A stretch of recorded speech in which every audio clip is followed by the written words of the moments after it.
Para yang terkasih, di pagi hari ini kita akan melanjutkan perkuliahan kita, liturgi praktis, dan tema kita adalah PUMR, Pedoman Umum Misale Romawi. Baik, mari kita melanjutkan perkuliahan kita.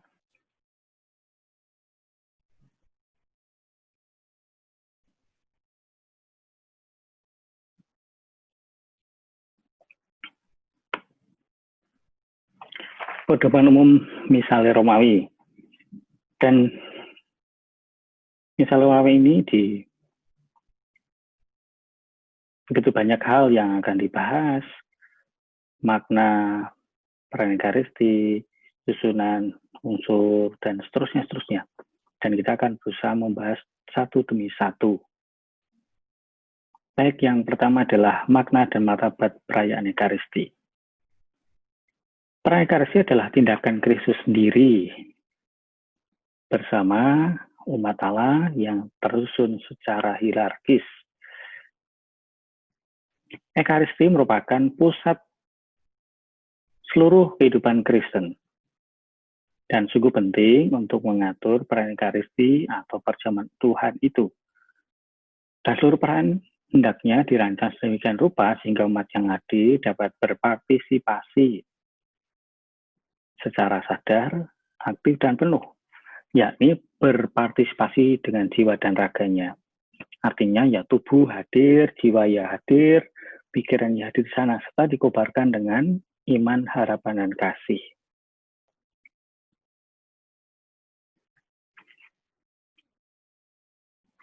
Susunan umum misa, aneka unsur umum, bagian-bagian misa. Misa terdiri atas dua bagian penting, yaitu liturgi sabda dan liturgi Ekaristi. Misa itu ada ritus pembuka dan ritus penutup yang mengapit di awal dan di akhir. Nah, sabda Allah dihidangkan untuk menjadi pengajaran bagi orang-orang beriman, dan tubuh Kristus dihidangkan untuk menjadi makanan bagi mereka. Aneka unsur misa, pewartaan dan penjabaran sabda Allah, doa dan tugas-tugas imam lainnya, rumus-rumus lain dalam perayaan, cara membacakan teks, makna nyanyian, tata gerak, sikap tubuh, dan saat hening. Ritus pembuka terdiri dari perarakan masuk, penghormatan altar, dan salam pada umat, pernyataan tobat, Tuhan kasihlah kami, kemuliaan, dan doa pembuka. Liturgi sabda, saat hening, artinya peralihan dari pembuka dan menuju bacaan-bacaan dari Alkitab, Mazmur tanggapan, baik pengantar Injil, homili, pernyataan iman, dan doa umat. Liturgi Ekaristi, persiapan persembahan, doa persiapan persembahan, doa syukur agung, ritus komuni, Bapa kami, ritus damai, pemecahan roti, dan komuni. Ritus menutup, amanat singkat, salam dan berkat imam, pengutusan jemaat oleh diakon atau imam, dan penghormatan altar.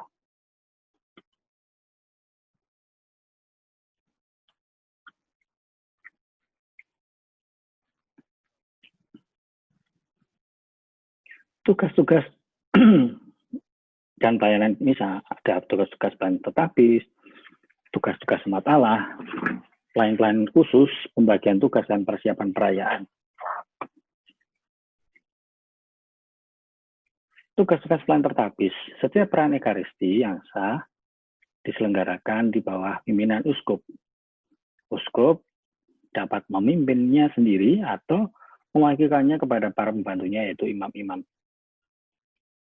Kalau uskup hadir dalam suatu Ekaristi yang dirayakan bersama dengan umat, paling tepat ia sendiri yang memimpin Ekaristi itu. Sementara para imam mendampinginya sebagai konseleran. Maksud konselebrasi ini bukanlah untuk menambah kemeriahan perayaan, melainkan untuk memperlihatkan dengan lebih jelas misteri gereja, yaitu sebagai sakramen kesatuan.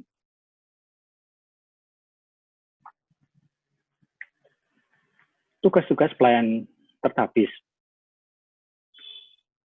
Kalau saudara tidak memimpin sendiri perayaan Ekaristi, tetapi menugaskan seorang imam lain, hendaknya ia sendiri memimpin bagian liturgi sabda dan pada akhir misa memberikan berkat. Dalam himpunan jemaat, imam berkat tapisannya juga mempunyai kuasa untuk mempersembahkan kurban selaku pribadi Kristus. Imam mengetuai jemaat yang berhimpun, memimpinnya dalam doa, mengatakan kabar keselamatan, dan mengajak jemaat agar bersama dengannya mempersembahkan kurban kepada Allah Bapa dengan pantaran Kristus dalam Roh Kudus. Dalam misa, tugas khusus diakon adalah membantu imam, membacakan Injil, kadang-kadang menyampaikan homili, membawakan ujub-ujub doa umat, menyiapkan altar dan bahan persembahan, dan melayani umat untuk komuni untuk umat, terutama komuni anggur. Kadang-kala pula ia memberikan petunjuk-petunjuk mengenai sikap tubuh dan tata gerak umat. Tugas-tugas umat Allah. Umat beriman yang merayakan misa merupakan umat kudus, umat yang dipilih Allah dan dianugerahi martabat imam dan raja. Mereka berkumpul untuk mengucap syukur dan mempersembahkan kurban murni kepada Allah tidak hanya dengan perantaraan tangan imam, melainkan juga bersama dengan imam. Mereka pun belajar mempersembahkan diri. Hendaknya mereka merupakan satu tubuh dalam mendengarkan sabda Allah, maupun dalam berdoa dan bernyanyi. Terutama mereka harus merupakan satu tubuh dalam mempersembahkan kurban dan dalam menyambut hidangan di meja Tuhan. Kesatuan ini tampil indah, baik bila semua mengambil sikap tubuh yang sama, maupun bila mereka melaksanakan tata gerak yang sama. Hendaknya umat beriman dengan senang hati melayani umat Allah bila diminta untuk melakukan pelayanan dan tugas khusus dalam perayaan. Pelayanan khusus, pelayanan akolit dan lektor yang dilantik. Akolit dilantik untuk melayani altar dan membantu imam serta diakon. Tugasnya yang utama adalah menyiapkan altar dan bejana-bejana kudus. Lektor dilantik untuk mewartakan bacaan-bacaan dari Alkitab kecuali Injil. Dapat juga ia membawakan ujub-ujub doa umat dan kalau tidak ada pemazmur, ia dapat juga membawakan mazmur tanggapan. Pemazmur bertugas untuk membawakan mazmur atau kidung-kidung dari Alkitab di antara bacaan-bacaan. Paduan suara atau kur melakukan tugas liturgis tersendiri di tengah umat beriman. Dengan memperhatikan aneka ragam nyanyian, paduan suara harus melaksanakan tugasnya secara tepat untuk menopang partisipasi aktif umat beriman dalam menyanyi. Koster yang dengan cermat mengatur buku-buku liturgi, busana liturgis, dan hal-hal lain yang diperlukan untuk perayaan misa. Komentator, kalau diperlukan, memberikan penjelasan dan petunjuk singkat kepada umat supaya mereka lebih siap merayakan Ekaristi dan memahaminya dengan baik. Petugas kolektor yang mengumpulkan uang kolektor dalam gereja. Penyambut jemaat yang menyambut umat beriman pada pintu gereja dan mengantarkan mereka ke tempat duduk.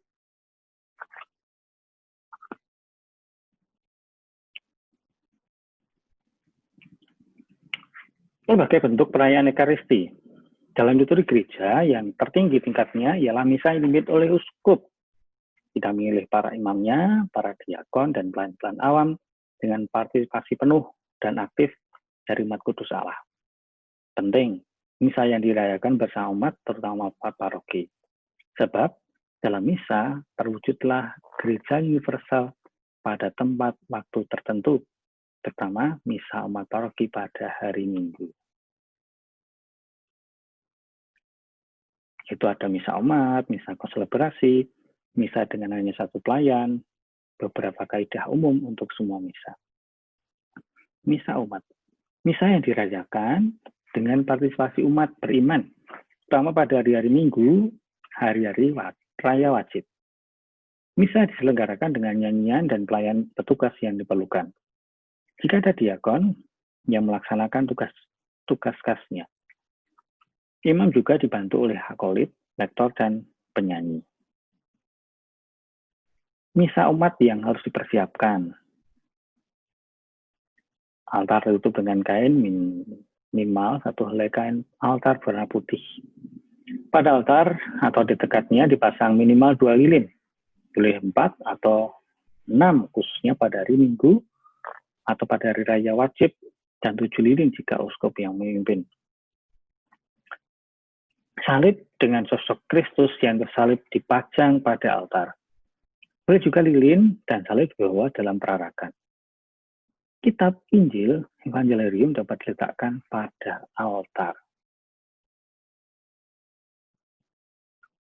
Di mimbar kecil atau tempat duduk imam, misalnya dan buku nyanyian. Di mimbar sabda, leksionarium. Di meja kreden, piala, sibori, ampul, lavaku. Di sakristi, untuk imam, alba, singo, stola, dan kasula. Untuk diakon, alba, stola, dan dalmatik. Untuk lain-lain, alba, dan singo. Untuk perarakan, evangelium, pendupaan, salib, dan lilin. Misa umat tanpa diakon. Nah, tentu sama bentuknya, isinya 2 hal penting, liturgi sabda dan liturgi ekaristi yang dibuka dengan liturgi pembuka dan tutup dengan liturgi penutup. Tugas diakon. Membantu dan bimbing imam. Membantu di altar, melayani piala dan misale. Mengaklumkan Injil dengan arahan imam. Menyampaikan homili. Memandu umat beriman dengan petunjuk-petunjuk yang jelas dan maklumkan ujub-ujub doa umat. Tugas akolit di ritus pembuka. Membawa salib dalam perarakan. Selama perayaan, akolit harus siap melayani imam atau diakon memegang buku. Liturgi ekaristi mengatur globale, purificatorium, piala, dan misalnya di altar. Membuka pedupaan dan menyanyi imam dalam pedupaan. Memberi pedupaan imam dan umat. Membantu pembagian komuni dan membersihkan piala dan merapikan. Tugas lektor. Ritus pembuka membawa evangelium. Liturgi sabda mengaklumkan bacaan-bacaan sebelum Injil, membawakan ujub-ujub doa umat. Misa keselebrasi mengungkapkan kesatuan imamat, kesatuan kurban, dan kesatuan seluruh umat Allah. Misa selebrasi dilaksanakan pada tabisan uskup, tabisan imam, pemberkatan abbas, misa krisma. Boleh juga kamis putih, misa selama konsili, sidang para uskup dan sinode, misa konventual dan misa utama di gereja atau kapel, misa pada pertemuan para imam. Misalnya dengan satu pelayan. Misa dengan mengikuti tata perayaan ekaristi dengan jemaat. Beberapa kaidah umum untuk semua misa. Penghormatan altar dan evangelium dilakukan dengan mencium. Berlutut. Berlutut tata gerak untuk menekuk lutut kanan sampai menyentuh lantai merupakan tanda sembah sujud. Berlutut dikhususkan untuk menghormati sakramen Maha Kudus dan salib suci yang digunakan dalam liturgi Jumat Agung. Dalam misa hanya 3 kali, saat konsekrasi sudah memperlihatkan hosti dan menunjukkan piala, dan sebelum imam menyambut tubuh Kristus. Menundukkan kepala dilakukan untuk mengucapkan nama Tritunggal Maha Kudus, nama Yesus, nama Santa Pramaria, dan nama Satu Santa yang diperingati dalam misa. Membungkuk menghormati altar sebelum mengaklumkan Injil dalam syahadat dan dalam persiapan persembahan. Penggunaan dupa selama perarakan, pada permulaan misa untuk menghormati salib dan altar, waktu perarakan dan pewartaan Injil, sesudah roti dan anggur disiapkan di altar. Waktu hosti dan piala diperlihatkan kepada umat. Pedupaan diayunkan 3 kali untuk penghormatan sakramen Maha Kudus, relikui, salib suci, dan patung Tuhan yang dipajang untuk dihormati secara publik. bahan persembahan, salib altar, evangelarium, lilin Paskah, imam dan umat. Perlumbaan 2 kali untuk penghormatan yang di luar itu semua.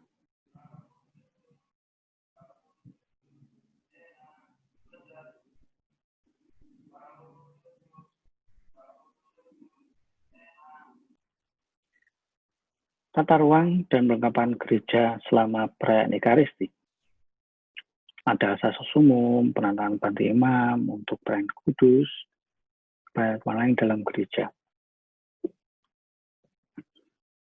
Asas umum, perayaan Ekaristi selalu dirayakan dalam gereja. Harus indah, pantas, serta merupakan tanda dan lambang alam surgawi. Pendirian, renovasi sebuah gereja perlu izin uskup. Hiasan gereja hendaknya bermutu, anggun, tetapi sederhana dan asli. Penatapan panti imam untuk perayaan kudus. Panti imam untuk adalah tempat di mana altar dibangun, sabdalah dimaklumkan, dan imam, diakon, serta pelayan-pelayan lain melaksanakan tugasnya. Altar dan hiasannya. Altar merupakan tempat untuk menghadirkan korban salib dengan menggunakan tanda-tanda sakramental. Meja perjamuan Tuhan dan dalam misa, umat Allah dihimpun di sekeliling altar untuk mengambil bagian dalam perjamuan itu. Pusat ucapan syukur yang diselenggarakan dalam perayaan Ekaristi. Apabila perayaan Ekaristi di luar kapel atau gereja, hendaknya digunakan meja yang pantas dan ditutup dengan kain altar dan dilengkapi dengan korporali, salib, dan lilin. Dalam menghias altar, hendaknya tidak berlebihan dan tidak diletakkan sekitar altar dan bukan di atas altar.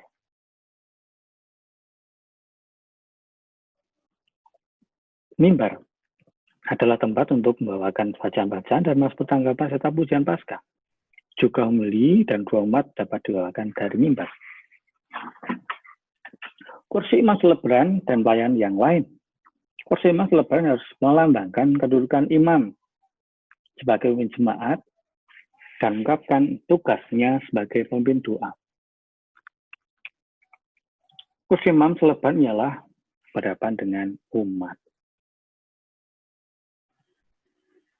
Tempat umat beriman hendaknya diatur dengan seksama sehingga mereka dapat berpartisipasi dengan semestinya dalam perayaan kudus, baik secara visual maupun secara batin. Tempat paduan suara dan alat musik. Paduan suara merupakan bagian utuh dari umat yang berhimpun namun memiliki tugas yang khusus. Tempat tabernakel.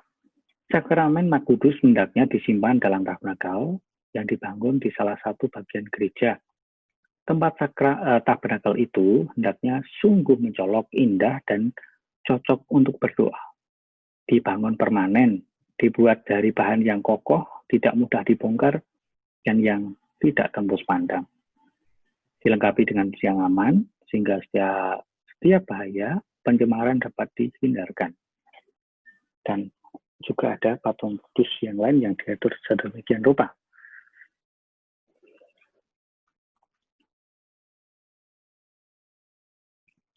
Yang diperlukan dalam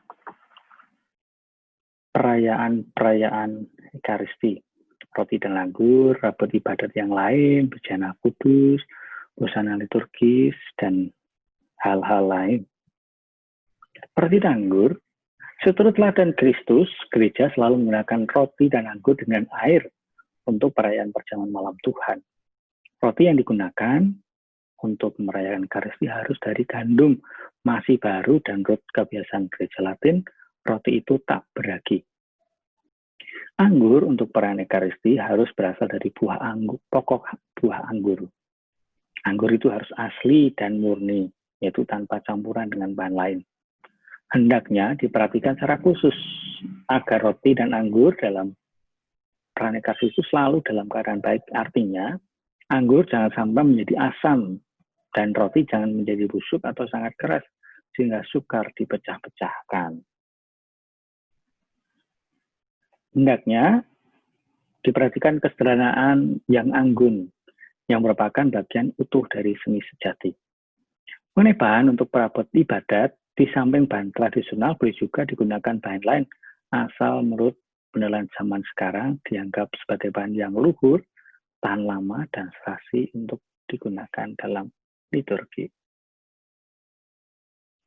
Bejana-bejana kudus harus dihormati secara khusus, utama patena dan piala. Tempat roti dan anggur dipersembahkan, dikonsekrasikan, dan disambut. Dibuat dari logam mulia. Kalau bejana itu dibuat dari logam yang dapat berkarat atau yang lebih rendah dari emas, hendaknya bagian dalamnya dilapis emas. Busana liturgis. Gereja adalah tubuh Kristus. Dalam tubuh itu, tidak semua anggota menjalankan tugas yang sama. Dalam peran Ekaristi, tugas yang berbeda-beda itu dinyatakan lewat busana liturgi yang berbeda-beda. Jadi, busana itu hendaknya menandakan tugas khusus masing-masing pelayan. Busana liturgis yang lazim dikenakan oleh semua pelayan liturgis. Tapis maupun tidak tertapis ialah alba yang dikencangi dengan single. Warna-warna busana liturgis hendaknya digunakan menurut kebiasaan yang sampai sekarang berlaku, yaitu warna putih digunakan untuk ibadat harian, misa pada masa Paskah dan Natal, pada perantaraan Tuhan Yesus, kecuali peringatan secaranya. Begitu pula pada pesta Santa Pramaria, para malaikat, para kudus, yang bukan martir, pada hari raya Semua Orang Kudus 1 November, dan kelahiran Santo Yohanes Pembaptis. Pada pesta Santo Yohanes Pengarang Injil, pesta Tata Santo Petrus Rasul, dan pesta bertepatnya Santo Paulus Rasul. Warna merah digunakan pada hari Minggu Palma, memperingati secara Tuhan, dan pada hari Jumat Agung. Pada hari Minggu Pentakosta, dalam perayaan sengsara Tuhan, pada pesta para rasul dan pengarang Injil, dan perayaan-perayaan para martir. Warna hijau digunakan pada ibadat harian, misa selama masa biasa sepanjang tahun. Sedangkan warna ungu digunakan pada masa Advent dan Prapaskah, tapi juga digunakan pada ibadat harian dan misa arwah. Warna hitam dapat digunakan kalau memang sudah biasa dalam misa arwah. Hal-hal lain, perabot-perabot lain yang digunakan dalam liturgi atau dipakai dalam gedung gereja hendaknya selalu pantas dan sesuai dengan tujuannya masing-masing. Ini juga berlaku untuk bejana kudus dan busana liturgis dan yang bahannya khusus sudah dijelaskan di atas tadi. Buku-buku liturgis, khususnya kitab Evangelium, bacaan misa, leksionarium yang dimaksudkan untuk pewartaan sabda Allah harus diperhatikan dengan seksama, karena merupakan tanda dan simbol alam surgawi. Maka, buku-buku seperti itu harus sungguh bermutu, anggun, dan indah serta mendapat penghormatan khusus. Barang-barang yang langsung terkait dengan altar dan perayaan Ekaristi, misalnya salib altar, salib perarakan, hendaknya juga sungguh diperhatikan. Baik, para mahasiswa yang terkasih, demikian dulu perkuliahan kita tentang POMR. Yang selanjutnya akan kita lanjutkan di minggu depan di kesempatan yang tentunya lebih baik. Terima kasih, sampai ketemu.